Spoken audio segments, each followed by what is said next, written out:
আপনি রাত জেগে জালসা শুনছেন, মোবাইলের সারাক্ষণ অজ শুনছেন, আবার 5 ওয়াক্ত নামাজ পড়ছেন, রমজান মাস আসলে আপনি রোজাও রাখছেন, কিন্তু এসব মানুষ দেখানো নয় তো।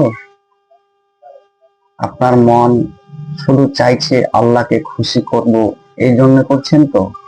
যদি সবটাই আল্লাহকে খুশি করার জন্য করেন তাহলে আলহামদুলিল্লাহ। আর যদি মানুষ দেখানো করেন তাহলে আপনার রাত জেগে জালসা শোনা, মোবাইলে ওয়াজ শোনা, আপনার 5 ওয়াক্ত নামাজ, রোজার মাসে রোজা, সব বৃথা হয়ে যাবে। তাই বন্ধুরা, যেটা করবে সবটাই হবে আল্লাহকে খুশি করার জন্য। তাহলে আল্লাহ আপনার উপর খুশি হয়ে যাবে।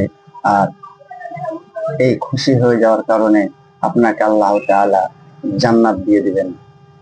আসসালামু আলাইকুম। এই ভিডিওটা শেয়ার করে সবাইকে শোনার সুযোগ করে দিবেন।